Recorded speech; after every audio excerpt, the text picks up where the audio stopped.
Edi lua alo toyan dabia tai khanyare. Tia yoga tu lapi bunge pipaude. Tuga lapi bungo chenkai bi pian pipu chusa be me. Tu lethe u tede man hware. Dabe me notane ma tu chambai apie wa ne pian bola de.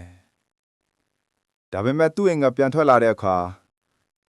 Tu blau bete de notane mana ma pian atashin labi. A yin lo yo luk sin ja pian luk de. Tu ya shwe nga le de go a yin nuk sa bi. A wu sa di pian le lai de. Pira coffee san de go won bi te jama ba ge coffee de khwat ma lai de. No so no bang go a luk twa ge de. Dabia re bang go dabia tai bo la ro. Tu ga mye pin mo ma chwan chin swa le bi a saung ne saka pyo de. Tu ro ga da ri a long go chin da ya ni bi. Ba lu le so ro tu ro ga gaiin de ga MBC တွေလေ။နေခါမြန်မာတထားသူတွေကကစားသမားတွေဂိမ်းထဲမှာသူတို့လှုပ်ချင်တာဘာမှမဆိုလုပ်နိုင်တယ်။ဒါပေမဲ့နေခါမြန်မာမတထားတဲ့ MBC တွေကတော့ program လုပ်ထားတဲ့စက်တင်တွေတိုင်းပဲလှုပ်ဆောင်နိုင်တယ်။ဒါပေမဲ့ဒီနေ့မှာအဲ့ဒီလူကအမျိုးသမီးကစားသမားတယောက်ကိုတွေးလိုက်တယ်။သူချက်ချင်းပဲသူမကိုဆွဲလန်းတာပြီးသူမနောက်ကိုမလိုက်ပဲမနေနိုင်တော့ဘူး။သူညလမ်းချမ်းကိုဆွန့်ခွာသွားတယ်။နှုတ်ဆက်တော့မဲ့အချိန်မှာပဲယထာတိုက်ခံပြီးလေးရင်ပေါ်ပြုတ်သွားတယ်။သူဖျားတက်ချွန်လာတော့ coffee ဆိုင်ကိုပြန်သွားတယ်။ရုပ်တရက်တခြားရွေးချယ်စွာတစ်ခုကိုစမ်းကြည့်ခြင်းလာတယ်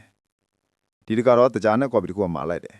။ coffee ဆိုင်ရှင်ကအံ့ဩသွားတယ်။လူတိုင်းကသူ့ကိုထူးဆန်းစွာဆက်ကြည့်နေကြတယ်။အပြင်ကတင်းကားတော့သူ့ကိုချိန်ထားတယ်။နောက်နေတာ။မဲပန်းမုံကိုဆက်ဆနေ။နောက်နေတာ။သူ့ဘန်ကိုရောက်တော့မြေပြင်ပေါ်မှာလဲနေတော့ပဲ။ဒါပေမဲ့မောကြည့်လိုက်တော့မျိုးသမီးကစားသမားကိုထပ်တွေ့တော့မယ်။ကင်းသမားကအဲ့ဒီမျိုးသမီးကနေကမဲမှန်းတတ်ထားတယ်။သူမနာမလာနဲ့လူသတိပြေးတယ်။ဒီစကြောင်းကအဲ့လူကိုသတိရနေတယ်။သူကဓာပြစီကိုဖြစ်ဖြစ်ချင်းချင်းကပ်ပြီးနေကမဲမှန်းငားဖို့စူးစမ်းပေမဲ့သူညံရိုက်ခံရတယ်။သူကြိုက်တဲ့လူထွက်သွားမယ်ဆိုတာမြင်တော့ရုတ်တရက်လှုပ်ရှားပြီးနေကမဲမှန်းကိုဆွဲယူဖို့အပြင်းထန်စူးစမ်းတယ်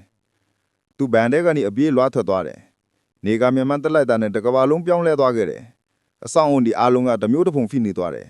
။လမ်းဘေးမှာဆေးပစ္စည်းကိရိယာတစ်ခုပေါ်လာတယ်။သူထီးဖို့လမ်းလိုက်တော့ဒဏ်ရာဒီအားလုံးချက်ကင်းပျောက်ကင်းသွားတယ်။မယုံနိုင်မဲလို့သူခံစားလိုက်ရတယ်။နောက်တစ်စက္ကန့်မှာကစားသမားတယောက်သူ့ရှေ့မှာလဲကျသွားတယ်။ပတ်စံတပုံးသူခန္ဓာကိုယ်ကနေလွင့်မျောလာတယ်။သူလက်ကိုညင်သားစွာဝေယမ်းလိုက်တော့ပတ်စံတွေကသူ့အကောင့်နဲ့တန်းဝင်သွားတယ်။ချက်ချင်းပဲလက်ကိုထုတ်ယူပြီးသူကြိုက်တဲ့ sneakers တွေဝယ်လိုက်တယ်။ဒါပေမဲ့အဲ့ဒီလူရဲ့ထူးဆန်းတဲ့အပြုအမူကဝန်ထမ်းရဲ့အာယုံကိုဖမ်းဆသွားတယ်။သူတို့ကသူ့ကို hacker လို့ထင်ပြီးပစ်ခတ်ကြတယ်။အဲ့ဒီလူကဘာဖြစ်နေမှသူလုံးဝမသိဘူး။ သူအသက်ကိုပဲထပ်ပြေးနိုင်တယ်။အဆောင်အမြင့်ကြီးနဲ့ကကိုက်ပြီးတော့ဝန်ထမ်းတွေကလိုက်မိနေပြီ။ရေးကြီးတဲ့အချိန်မှာသူခြေထောက်ပေါ်က sneakers နစ်ကိုကြီးလိုက်တယ်။ကလုတ်ကိုနှိပ်လိုက်တာနဲ့အထက်ရမြင့်ကိုခုံးတက်သွားတယ်။ဝန်ထမ်းတွေကဒေါသအထွက်နေတယ်။သူတို့ကချီကုတ်တွေရိုက်တက်ပြီးအဆောင်ဝင်ကြုံလောင်းကိုလီကားလို့လုပ်ပြီးယူလို့လိုက်ဖိုင်းကြတယ်။အဲ့ဒီလူကပစ္စည်းအသစ်တွေစုဆောင်းနေတယ်။သူအဆောင်ပေါ်ကနေပြုတ်ကျသွားတဲ့ကကန်ကောင်းကျင်တာပဲပစ္စည်းအသစ်တွေကသူ့ကိုကဲသွင်းလိုက်တယ်။သူကအောင်မြင်ပွဲခံဖို့ချင်မရှိဘူး။ဝိုးဝန်ထမ်းတွေကဟက်ကာကိုနောက်ဆုံးတော့ဖျက်လိုက်ပြီလို့ထင်ကြတယ်။ဒါပေမဲ့နောက်တစ်နေ့မှာတော့အဲ့လူကအသက်ပြန်ရှင်လာခဲ့တယ်။ဒီတကတော့ကစားသမားတွေ NPC တွေကိုလူရတာကိုရပ်တန့်ပြီးပတ်စံကိုစိုင်းပိုင်ရှင်ကိုပြန်ပေးခဲ့တယ်။ကစားသမားတွေကိုအနိုင်ယူကမှသူကအစင်းတက်ပြီးပိုချမ်းသာလာခဲ့တယ်။မကြခင်မှာသူကတကယ်အင်တာနက်မှာပြန့်နှံလာပြီးသတင်းတွေမှာပေါ်လာခဲ့တယ်။ကစားသမားတွေအားလုံးကသူဘသူလဲဆိုတာသိချင်ခဲ့တယ်။ဝန်ထမ်းတွေကလည်းသူကိုပြစ်ထန်ပြီးနောက်ဆုံး NPC ကိုစစ်လွတ်လိုက်တယ်။ဒီအင်အားပုတ်ချန်ကရန်သူကိုရင်ဆိုင်တဲ့အခါအဲ့ဒီလူကပြန်မတိုက်ခိုက်နိုင်ဘူး။ရေးကြီးတဲ့ချင်းမှာသူကနေကမြန်မန်ကိုပြန်တတ်ပြီးဒိုင်းတစ်ခုကိုဆင့်ခေါ်တယ်။ရန်လူကအတတ်နဲ့ရှိတဲ့တိုက်ခိုက်မှုကိုတားဆီးလိုက်တယ်